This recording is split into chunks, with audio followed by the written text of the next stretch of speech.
Good morning and welcome to another Keep Greek video. Hope you guys are doing all right. I'm going to go ahead and identify the verbs of Matthew 5:20 and then stick them into a syntax diagram. Our first verb is lego. We have another verb, perisiuse, and another verb, eisel. Only three verbs in this sentence. Let's break it up into a syntax diagram. The hoti is always going to help us because it's giving us content regarding lego, which is I say, and the pleon, which is a comparative, will add more information about the previous phrase. We have a comma, helps us also to break this up. This is ume eisel. I think we'll stick that under the hoti. We have a prepositional phrase, which is eistein basilean, and then the genitival clause adding information about that prepositional phrase. So all we need to do now is add some space. All right, let's identify the verbs. Beginning with lego. Lego is an indicative verb. It is present active and first person singular. Of course, lego, to say. And of course, in this case, we got I say. And whilst we're here, let's speak about God. God is also a post-positive, as we know. So post-positives want to be read out here, which means for. For I say.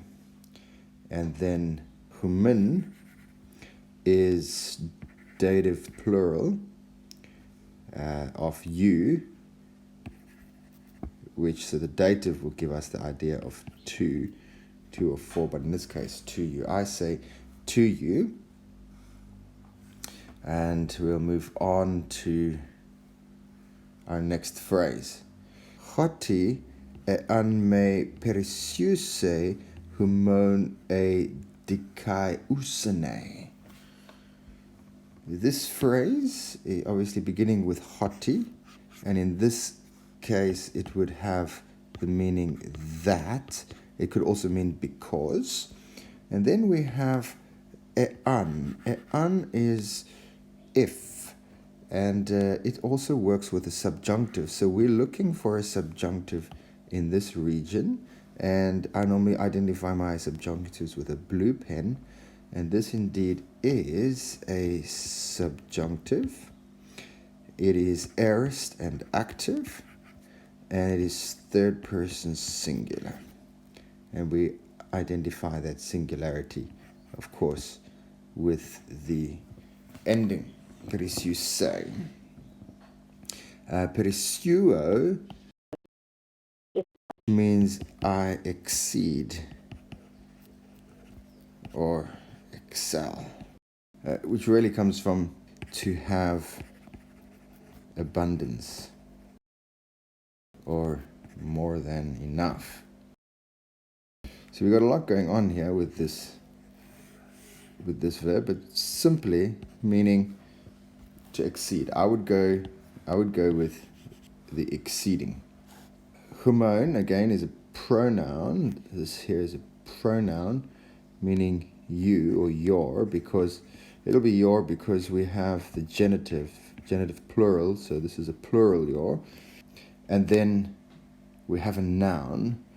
Well, first of all, an article, and then a feminine singular noun. Feminine singular noun, and it is nominative. So nominative, as is this article, nominative, feminative, singular. So I say to you that if not, this is meaning not. If not, the righteousness of you, in other words, your righteousness, exceeds. Right, let's go to the next clause. Pleion ton grammateion kai phariseion. We have an adjectival comparative meaning more. And then we have again an article, and this is genitive plural ending, and another genitive plural ending here, and another genitive plural ending here. So these are all finding agreement with one another. So it is a clause and meant to be taken together. The scribes, that's grammateos, and of course there's kai, phariseo, Pharisees. Cool. Remember, we got plural, so we want to reflect that here as well. Next phrase. U me eis thete. So again, we have another subjunctive verb. It's also aorist and active, and this one is second person plural. Eis thete is coming from eis erchomai, means to enter or come in. Now remember also that this phrase here is what would be called an emphatic future negative.